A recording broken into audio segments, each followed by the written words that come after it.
Good morning, friends. This is Pastor Ginny with the Daily Word. This week we are talking about people who have had an important influence on our theology. And so you'll probably hear a lot of stories this week about people that our pastors have met or encountered sometime in their life. The person that I want to talk to you about today is not someone that I ever met. She actually died a couple of years ago. And that is the poet Mary Oliver. And you've probably heard me talk about her before. I know that in one of these devotionals I read her poem Thirst. This was back probably in May sometime. But one of my professors in seminary, my Wesleyan theology professor, it was also a Collins professor, he would talk about people like John Wesley or these different authors that we were reading. He would talk about them as conversation partners, even though they were people we would never meet. In the case of John Wesley, they had obviously been gone for some time, but he said these theologians, these writers, they are still conversation partners for you in your faith. And that is how I feel about Mary Oliver. I think it's been important for me that I first encountered her poetry in seminary. I told that story a little bit when I preached my sermon in our This Is Us series a few years back. Her poem Wild Geese was the first one that I encountered by her. And I think it was important that I encountered her poetry in the midst of seminary, in the midst of the second year of seminary, which most people would recognize as the kind of the heaviest, the hardest year. It's the year you're in systematic theology.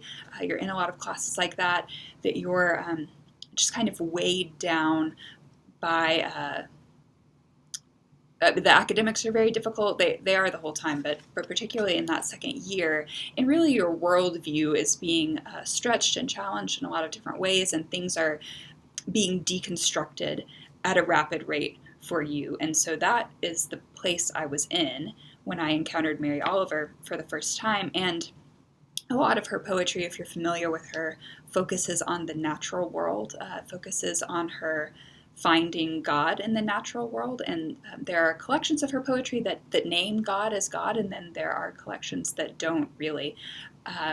But in all of them, for me, I get this sense of sort of relief, sort of a permission giving to be who I am, to experience God in just the most minuscule things, to experience God in creation. And like I said, being in the midst of such heavy academic work, that was a really important reminder for me. Like, yes, all of this is important, but also step outside and look at this rose bush, and God is just as equally there as God is present in these texts that you are poring over, and writing essays on.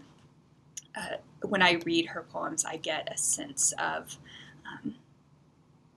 hope and possibility, no matter how dark things may get, no matter how just how hard the world may be. That God is still with us, and the sun will rise, and the seasons will continue, and in all of these things, we find God there. I think I probably get that sense because I know, at least in this collection of poetry, which has the title Thirst, and is my favorite of her volumes that I have read in their entirety, at least in this book, she was writing through some grief at losing her long-term romantic partner, and so it makes sense that sort of comfort would be conveyed in these words. And so I recommend Mary Oliver to you if she is not a conversation partner for you already.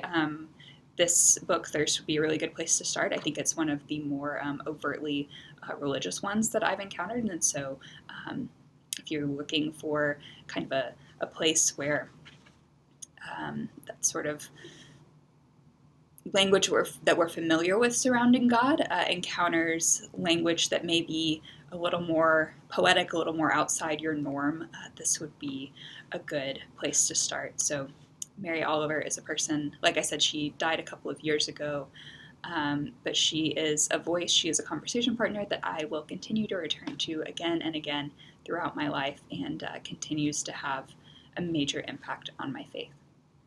So that's it, friends. That's all I have for you today. Thank you so much for joining us and starting your morning this way.